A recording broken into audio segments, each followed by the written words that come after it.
Hello, everyone. Welcome to Class 3. I hope everyone is doing well. And today we're going to be exploring choosing diverse books for young children and families. That's our topic for today. So let's go ahead and take a look quickly at our overview for week 3. You can see when you look at week 3 at a glance here that we're going to be looking at quite a few different readings and websites and some video clips this week. And one I particularly want to call your attention to is The Windows and Mirrors of Your Child's Bookshelf by Grace Lin. That's actually a TED Talk, and I know you all are going to enjoy it very much. So, this is kind of the overview of everything that's going to be included this week. So, let's go ahead and get ready to launch into our content then.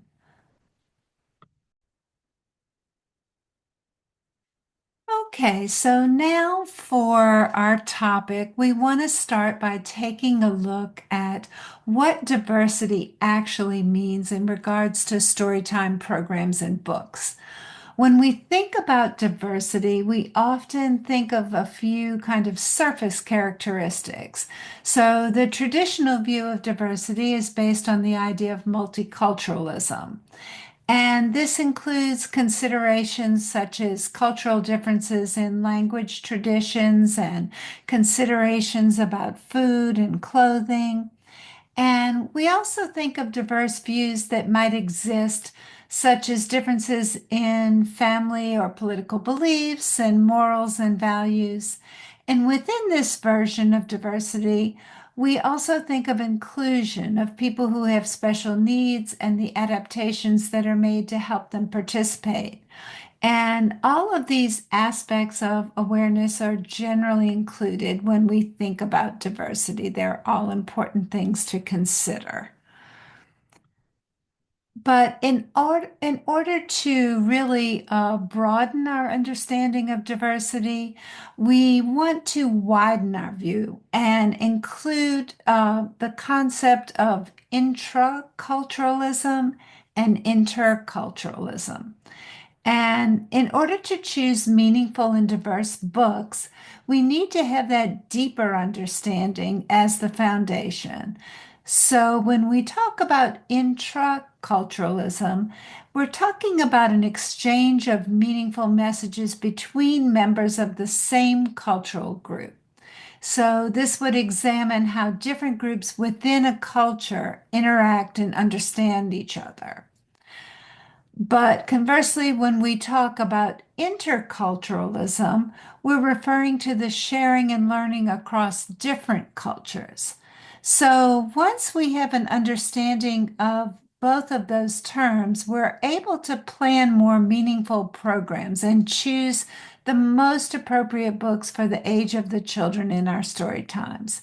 So, and we always want to keep in mind that no one individual ever fully represents an ethnicity or a race. So, in keeping going along that vein, we want to establish our own best practices. So it's important to understand core beliefs that should always be behind our intentional book choices. First, it's important to model inclusiveness and respect toward all family configurations, no matter how different they are from our own experiences or beliefs toward family life.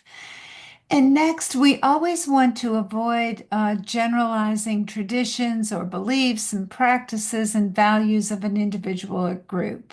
We don't want to use books with stereotypical activities or characters. And third, we want to invite families to share their traditions with us. We want to choose books with which the families can identify and books from which they can learn about other families and traditions. So think of that intra and interculturalism as you make those choices.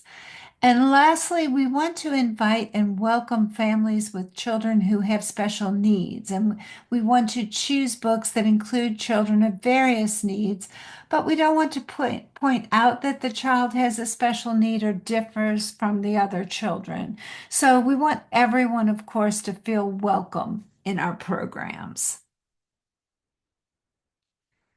So once we've established those core beliefs that should be behind every book choice and every program we offer for young children, we need to have an understanding of where children are developmentally in regards to understanding and identifying with diversity.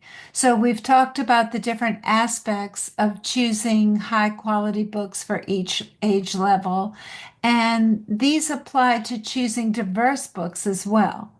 So, when we look at infants, one of the earliest stages of cognitive development begins with the infant's ability to establish him or herself from others.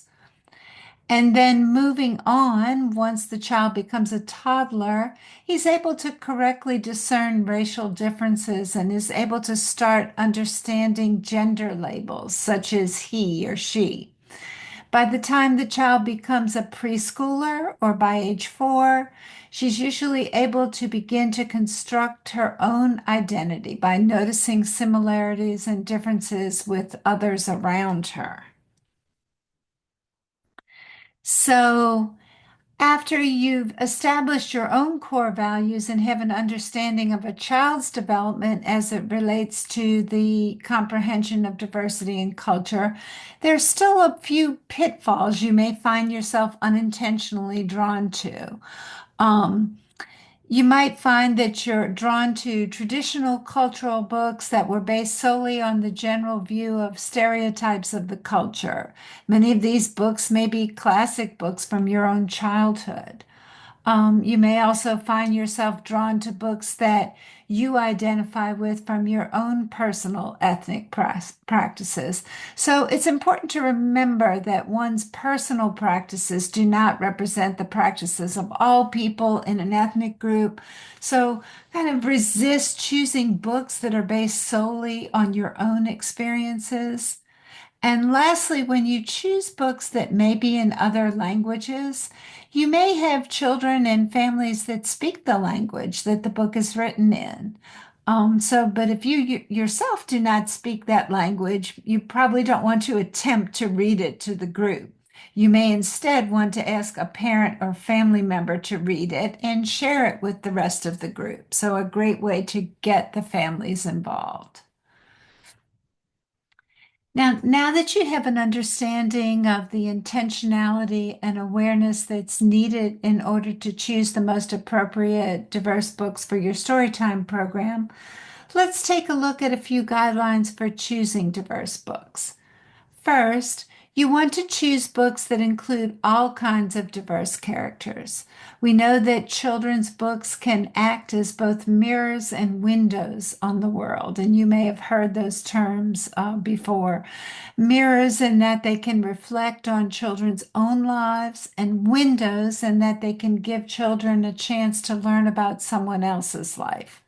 So when you go through the session this week, I had mentioned that that particular video on the windows and mirrors of your child's bookshelf, and that really applies to what we're speaking about here. It's in our activities for this week, and you're really going to find that it's a very powerful video to think about. Next on our list here, you want to look for books that portray non-stereotypical ethnic characters. You also want to include books with diverse family representations and choose books that teach children the importance of being inclusive. You also want to choose books that include characters with whom your children and families can identify. Choose books that support both intraculturalism and interculturalism, like we spoke about. So, in addition to choosing high quality, diverse books for young children, you also need to connect other program experiences to intentional planning that really values similarities and differences. So the supporting storytime props that you use should be racially, ethnically, and culturally diverse and accurate without stereotypes. That can include materials like puppets or feltboard pieces or finger plays, pictures, other things that you might use as visual aids. You also want to choose supporting music and movement that connects to the cultures and traditions and experiences represented in your chosen books and have the ability to be modified for varying levels of need and ability for the children within your groups. You also want to make sure that the materials you choose reflects your group's children and families whenever possible. So you want to provide children and families with opportunities to share stories and songs and language from their culture. So, in your readings and materials this week, I had mentioned you have a couple of resources on DIA. And DIA is a program that is sponsored by ALSC and ALA, and it's been a platform for diversity for over 20 years. It's a nationally recognized initiative that emphasizes the importance of literacy for all children from all backgrounds.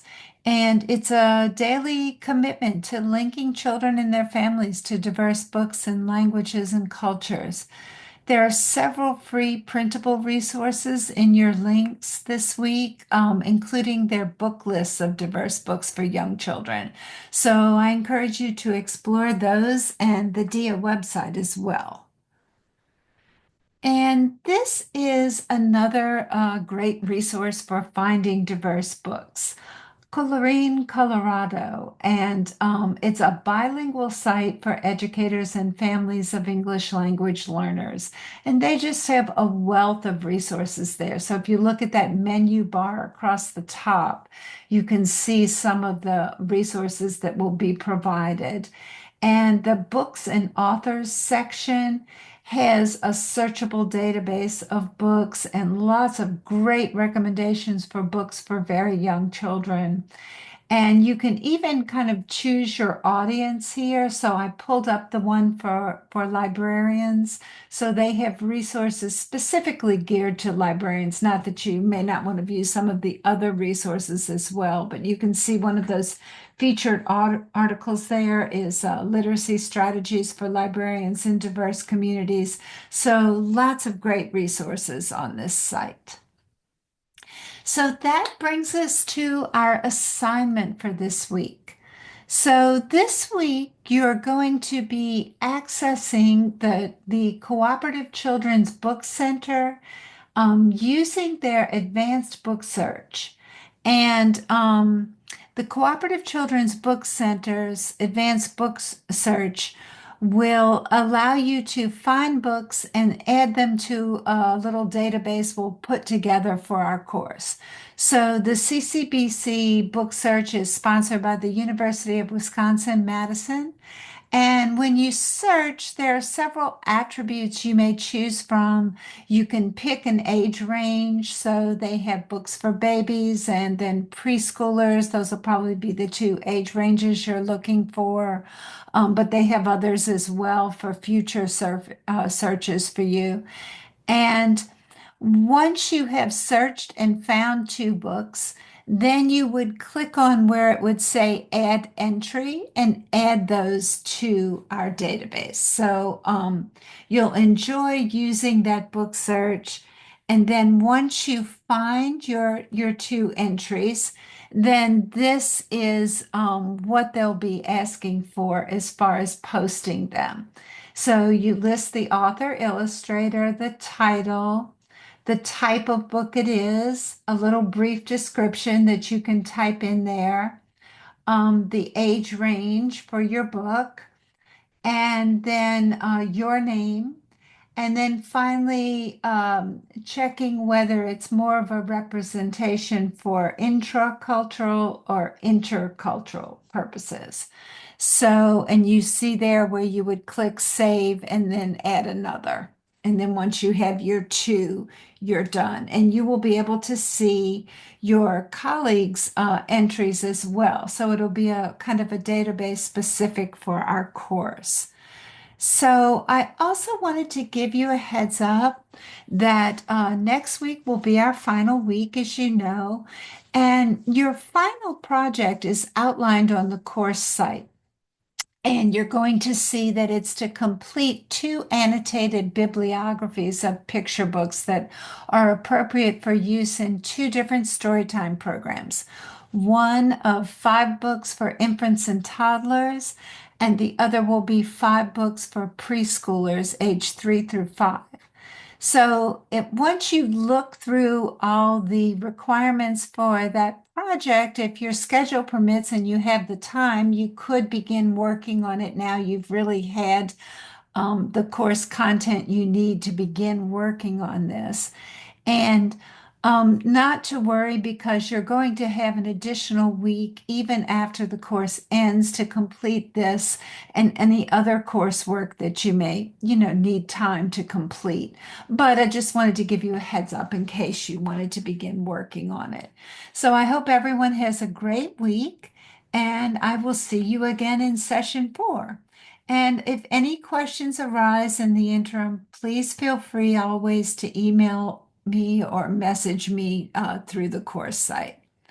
All right. Hope everyone has a wonderful week.